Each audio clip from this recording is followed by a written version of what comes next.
Welcome to Flipside. December 6, 1992 Babar Masjid issue நடந்ததுலேருந்தே தக்ஷிண கர்நாடகாவில் அப்பப்போ இந்து முஸ்லீம் ரயாட்ஸ் நடக்கிறது உண்டு. காலங்கள் கடந்து போது 2009 ஜூன் 17th அன்னைக்கு அனிதா ஒரு 22 இயர்ஸ் ஓல்டு பொண்ணு காணாம போறாங்க. அனிதாவோட ஃபேமிலி, ஃப்ரெண்ட்ஸ், ஊர் ஜனங்க எல்லாரும் இவங்கள 2 நாளைக்கு தேடுறாங்க. எங்க தேடியும் இவங்களுக்கு கிடைக்கல. அப்போ அங்க இருந்த ஒரு வயசான சுவாமி, மோஸ்ட்லி ஒரு பஜ்ரங் தள் பார்ட்டிக்கு சேர்ந்தவங்களா இருந்திருக்கலாம். அவங்க ஒருவேளை அனிதாவை இங்க இருக்கிற முஸ்லிம்ஸ் தான் கடத்திருப்பாங்களோன்ட்டு சொல்றாங்க. இது கேட்ட ஊர் ஜனங்க கொந்தளிச்சு கோவமா போலீஸ் ஸ்டேஷனுக்கு போறாங்க. அனிதாவை கூடி சீக்கிரமா கண்டுபிடிச்சு கொடுங்க, இல்லனா போலீஸ் ஸ்டேஷனையே கொளுத்திடுவோம்ட்டு மிரட்டுறாங்க. இந்த இன்சிடென்ட்னாலேயே இதோட சீரியஸ்னஸ் புரிஞ்சுக்கிற போலீஸ் இந்த கேஸ சிஓடி, அதாவது காப்ஸ் ஆஃப் டிடெக்டிவ்ஸ் என்கிற எலிட் இன்வெஸ்டிகேஷன் டீமுக்கு ஹேண்டில் பண்ண கொடுக்குறாங்க. சிஓடியில எஸ்ஐயா இருந்தா நஞ்சுண்டா கவுடா, அப்புறமா புட்டூர் ஏஎஸ்பி சந்திரகுப்தா, இவங்க 2 பேர் தலைமையில இருக்கிற ஒரு எலிட் இன்வெஸ்டிகேஷன் டீமா தான் சிஓடி இருந்துச்சு. அனிதாவோட ஊர்ல இருந்து ஒரு 40 கிலோமீட்டர்ஸ் தாண்டி ஆசன் என்கிற ஊர்ல இருக்கிற பஸ் ஸ்டாப்ல இருந்து 22 இயர்ஸ் ஓல்டு ஒரு பொண்ணோட டெட் பாடி கிடைக்குது. சேம் ஏஜ்ல இருக்கிற ஒரு பொண்ணோட டெட் பாடி கிடைச்சு கூட இது அங்கிதாவா இருக்குமோ என்கிற டவுட் சிஓடி டீமுக்கு வரல. ஏன்னா அவங்கள பொறுத்த வரைக்கும் அங்கிதா அது ஒரு ஜஸ்ட் ஒரு மிஸ்ஸிங் கேஸா தான் இருந்து. போலீஸ் கூட இதை ஒரு மிஸ்ஸிங் கேஸ் என்கிற ஒரு பர்ஸ்பெக்டிவ்லயே கேஸை முன்னாடி எடுத்துன்னு போறாங்க. கேஸோட இனிஷியல் ஸ்டேஜ்ங்கிறதுனாலே அனிதாவோட கால் ரெக்கார்ட்ஸ் எடுத்து பாக்குறாங்க.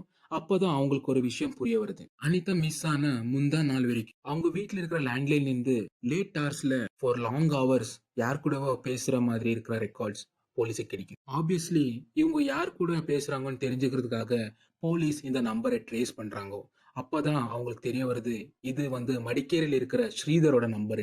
இந்த லீடை ஃபாலோ பண்ணி போலீஸ் ஸ்ரீதரை கொஸ்டின் பண்றாங்க.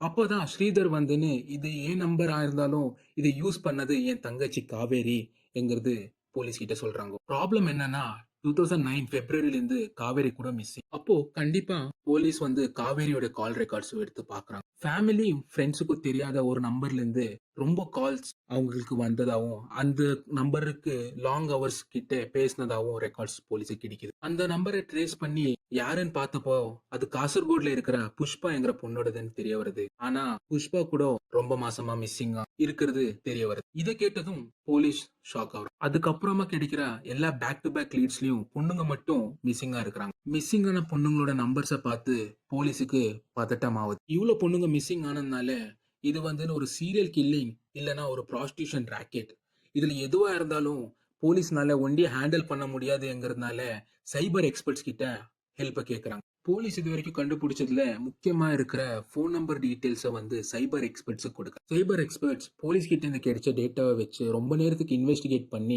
ஒரு முக்கியமான லீட போலீஸுக்கு கொடுக்குறாங்க. அது என்னன்னா இந்த எல்லா சிம்மும் பெங்களூர் கிட்ட இருக்கிற தர்லகட்டங்கிற பிளேஸ்ல ஒரு வாட்டி அட்லீஸ்ட் ஆக்டிவேட் ஆயிருக்குது. போலீஸுக்கு இது ஒரு சீரியல் கில்லிங் என்கிறத விட இது ஒரு ப்ராஸ்டிடியூட் ராக்கெட்டா இருக்குமோ என்கிற டவுட் தான் அதிகமா இருந்துச்சு. அதனாலேயே அவங்க இருக்கிற எல்லா ஹோட்டல்ஸையும் ரெய்ட் பண்ணி இருந்தாங்க. அப்போதான் சைபர் செக்யூரிட்டில இருந்து இன்னொரு இம்பார்ட்டன்டான லீட் போலீஸுக்கு கிடைக்குது. அந்த லீட் என்னன்னா காவேரியோட சிம் யூஸ் பண்ண ஒரு ஹேண்ட்செட் மறுபடியும் தர்லகேட்டில் வச்சு ஆக்டிவேட் ஆயிருக்கிற இன்ஃபர்மேஷன் போலீஸுக்கு கிடைக்குது. அந்த டவர் சிக்னலை ஃபாலோ பண்ணி போன போலீஸுக்கு தனுஷ்ங்கிற 16 வயசு பையன் கிட்ட இருந்து அந்த போன் கிடைக்குது. போலீஸ் தனுஷை பிடிச்சாலுமே இந்த கேஸ் இங்க க்ளோஸ் ஆகல.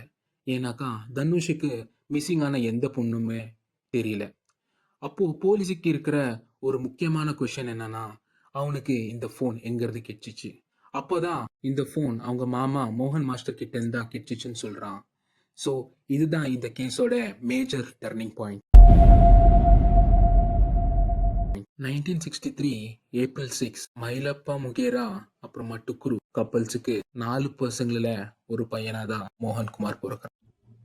4 பசங்களையும் ஷார்ப்பா இருந்த மோகன் படிக்கிறதுல ரொம்ப இன்டெலிஜென்டா, ஹைட் கம்மியா இருந்தாலும் ஸ்போர்ட்ஸ்லயும் பிசிக்கல் ஃபிட்னஸ்லயும் நல்லா பெர்ஃபார்ம் பண்ணி மோகனோட லைஃப்ல ஆன ஒரு பெயின்ஃபுல் இன்சிடென்ட் என்னன்னா, அவனுக்கு 16 இயர்ஸ் இருக்கும்போது அவங்களோட அப்பா அவங்களோட அம்மா கூட சண்டை போட்டு பொண்டாட்டி புள்ளைங்களை விட்டு போயிடுறான். இதுக்கப்புறமும் தொடர்ந்து படிக்கிற மோகன் ப்ரீ டிகிரியும் பிஏயும் கம்ப்ளீட் பண்ணி ஷிராடி ஸ்கூல்ல டெம்பரரி டீச்சரா ஜாயின் பண்றான். மோகன் அவனோட வாழ்க்கையில 3 கல்யாணம் பண்ணியிருக்கான். மோகனோட ஃபர்ஸ்ட் கல்யாணம் அவனோட ஸ்டூடெண்டான மேரி கூட நடக்குது. மோகன் மேரியை ஃபர்ஸ்டா 8ஆம் கிளாஸ் படிக்கும் போது பாக்குறான். மோகன் மேரி வந்து 18 இயர்ஸ் ஆகிற வரைக்கும் வெயிட் பண்றான். 18 இயர்ஸ் ஆனதுக்கு அப்புறமா ப்ரப்போஸ் பண்ணி கல்யாணமும் பண்றான். மேரி கூட கல்யாணம் ஆகி கொஞ்ச நாளிலே டிவோர்ஸும் ஆகுது. காரணம் என்னன்னா, காதலிக்கும் போது மோகன் நான் ஒரு கிறிஸ்டியனா மாறிடுறேங்கிற ப்ராமிஸ் பண்ணியிருப்பான்.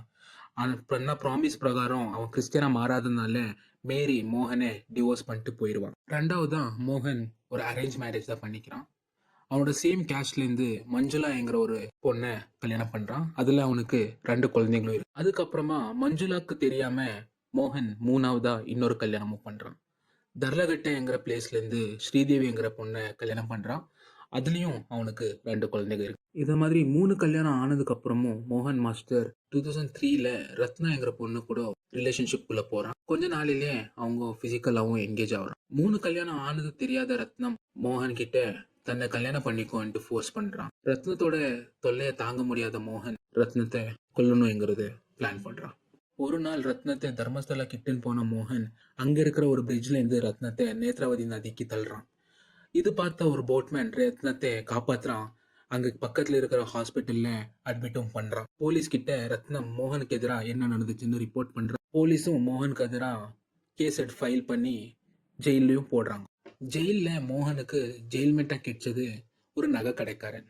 அவன் மோகன் மாதிரி ஒரு பாண்ட் கிரிமினல். அவன் பண்ண தப்பு என்னன்னாக்கா, நகை கடையில இருக்கிற வேஸ்ட் கூட இருக்கிற சைனைடுங்கிற பாய்சனஸ் கெமிக்கலையும் கேர்லெஸ்ஸா பக்கத்துல இருக்கிற மைதானத்துல டிஸ்போஸ் பண்ண. அங்க இருந்த பசு மாடுங்கள் அது தெரியாம சாப்பிட்டு இறந்தும் போகுது. இந்த மாடுங்களோட ஓனர்ஸ் கொடுத்த கம்ப்ளைண்ட் பிரகாரம் தான் இந்த நகை கடைக்காரனையும் ஜெயில போடுறான். அங்க இருந்து தான் மோகனுக்கு சைனைடு பத்தி தெரிய வருது. இது தெரிஞ்ச மோகன் அந்த நகைக்கடைக்காரர்கிட்ட இருந்து சைனைட் பத்தியான மொத்த இன்ஃபர்மேஷனும் வாங்குறான். கொஞ்ச நாளிலேயே மோகனுக்கு எதிராக எவிடன்ஸ் இல்லைன்னு சொல்லி ஜெயில இருந்து ரிலீஸ் ஆகுறான். ஜெயில இருந்து ரிலீஸ் ஆன மோகன் அப்துல் சலாம் என்கிற ஒரு கெமிக்கல் டீலர் கிட்ட போய் நகைக்கடைக்காரனா இன்ட்ரடியூஸ் பண்ணிக்கிறான். அப்புறமா தேவையான அளவுக்கு சைனைடும் அவங்க கிட்ட இருந்து வாங்குறான். மோகனோட ட்ராப்பை பத்தி ஏஎஸ்பி சந்திரகுப்தா சொன்னது என்னன்னா, மோகன் வந்து ஏழை குடும்பத்தில் இருக்கிற கல்யாணம் ஆகாத பொண்களை தான் டார்கெட் பண்ணினது. 2-3 வாரம் இவங்க கூட ஃப்ரெண்ட்லியா பேசுவான். அதுக்கப்புறமா அவங்கள காதலிக்கிறதா அவன் சொல்லுவான். கொஞ்ச நாள் அவங்க கிட்ட பேசுனதுக்கு அப்புறமா நாம கல்யாணம் பண்ணலாம்ங்கிற ப்ரொபோசலை வைப்பான். அதுவும் ஓடி போய் தான் கல்யாணம் பண்ணணும்ட்டு சொல்லுவான். மோகன் வந்து இந்த பொண்ணுங்களை அவங்க ஊர்ல இருந்து எவ்வளவு தூரம் இட்டுன்னு போக முடியுமோ அவ்வளவு தூரம் இட்டுன்னு போவான். பக்கத்துல இருக்கிற ஏதாச்சும் ஒரு கோயில்ல வந்து கல்யாணம் பண்ணி அங்கே எங்கேயாச்சும் இருக்கிற ஒரு ஹோட்டல்ல தங்கலான்ட்டு சொல்லுவான். அன்னைக்கு அவங்களோட ஃபர்ஸ்ட் நைட்டும் செலிப்ரேட் பண்ணலான்ட்டு சொல்லுவான். நெக்ஸ்ட் டே வந்துன்னு இந்த பொண்ணுங்க கிட்ட அவங்கள வீட்டுக்கு போறதுக்கு ஃபோர்ஸ் பண்ணுவான். போறக்குள்ள அவங்களோட கல்யாண புடவையில தான் போகணும்னு சொல்லுவான். அதுக்கப்புறமா போற வழியில ரொம்ப திருடங்கள் எல்லாம் இருக்கிறதுனால உன்னோட நகையெல்லாம் ஒரு பேக்ல போட்டு சேஃபா வச்சுக்கோன்னு சொல்லுவான். இதெல்லாம் இந்த பொண்ணுங்களோட நல்லதுக்கு தான் சொல்றான்னு நினைச்சு அவங்களும் இவன் சொல்றதெல்லாம் கேட்பான். மோகன் வந்து இந்த பொண்ணுங்களோட பீரியட்ஸை பற்றி கேட்டு இப்போதானே கல்யாணம் ஆயிருக்குது, இப்போவே நம்மளுக்கு குழந்தை வேணான்னு சொல்லி அவங்களுக்கு இந்த ஐபி பில்லை கொடுப்பான். ஆனால் அந்த ஐபி பில்லை அவன் ஏற்கனவே சைனடை மிக்ஸ் பண்ணி வச்சிருப்பான். இந்த பில்லை எடுத்துக்கும் போது அன்ஈஸியாக இருக்கும். அதனால பக்கத்தில் இருக்கிற ஏதாச்சும் ஒரு பப்ளிக் டாய்லெட்டுக்குள்ளே போய் தான் இந்த டேப்லெட் எடுத்துக்கணும்னு சொல்லுவான். அவங்களும் இதை சாப்பிட்டா நான் அவங்க சத்து போயிடுவோன்னு தெரியாமல் டாய்லெட்டுக்குள்ளே போய் இந்த டேப்லெட்டை சாப்பிட்டு இறந்து போயிடுவாங்க. ஓரோ மர்டருக்கு அப்புறமும் மோகன் வந்து மறுபடியும் தர்லகட்டில் இருக்கிற அவனோட மனைவிகளோட வீட்டுக்கு போவான். 2 மனைவி கூடயும் மாறி மாறி ஒவ்வொரு நாளும் தங்குவான். அவன் அந்த பொண்ணுங்க கிட்ட இருந்து எடுத்த பணமும் நகையும் தீர்ந்து போற வரைக்கும் அங்க தங்குவான். அவன் மறுபடியும் இன்னொரு இறைய தேடி போவான். அங்க இருக்கிற அவங்களோட மனைவிகளுக்கு மோகனுக்கு இன்னொரு மனைவி இருக்கிறதோ இல்லனா அவன் இப்படி ஒரு சீரியல் கில்லர்ங்கிறதோ தெரியாது. வருஷங்கள் கடந்து போக மோகனுக்கு இந்த கிரைம் பண்றதுக்கு கான்ஃபிடன்ஸ் அதிகமாயினே போகும். 2004 ஃபர்ஸ்ட் டைம் கொலை பண்ணுறதுக்கு ஸ்டார்ட் பண்ணப்போ அந்த இயரில் மட்டும் ஒரு கொலை மட்டும் தான் பண்ண. ஆனால் அதுக்கு நெக்ஸ்ட் இயரே அது 3ஆ இன்க்ரீஸ் ஆயிடும். 2009ல் அவன் பிடிக்கப்படும் போது அந்த வருஷம் மட்டும் 9 கொலையை பண்ணிருக்கு. போலீஸ் ரெக்கார்ட் பிரகாரம் மோகன் வந்து 20க்கு மேலான பொண்ணுங்களை கொண்டு. ஆனால் அன்அஃபிஷியலாக மோகன் வந்து 32 பொண்ணுங்களை மேல சாவடிச்சுக்கிறாங்கிறது தெரிய வரும். ஒவ்வொரு வாட்டியும் புதுசா ஒரு பொண்ணுகிட்ட பேசுறதுக்குள்ளும் அவன் ஏற்கனவே சாவடிச்ச அந்த பொண்ணோட போன் நம்பர் தான் இந்த பொண்ணுக்கு கொடுப்பான். புதுசா ரிலேஷன்ஷிப் உள்ள போன இந்த பொண்ணை சாவடிச்சதுக்கு அப்புறமா அந்த பொண்ணோட சிம்மும் போனு தான் புதுசா இன்னொரு பொண்ணுகிட்ட பேசும்போது கொடுப்பான். ஸோ இந்த மாதிரி தான் ஒரு கனெக்ஷனை பில்ட் பண்ணதுனால போலீஸுக்கு மோகனை பிடிக்கிறதுங்கிறது ரொம்ப கஷ்டமான ஒரு விஷயம். எவ்வளவு பெரிய புத்திசாலியான கிரிமினல் ஆனாலும் அவனுக்கான எவிடன்ஸ்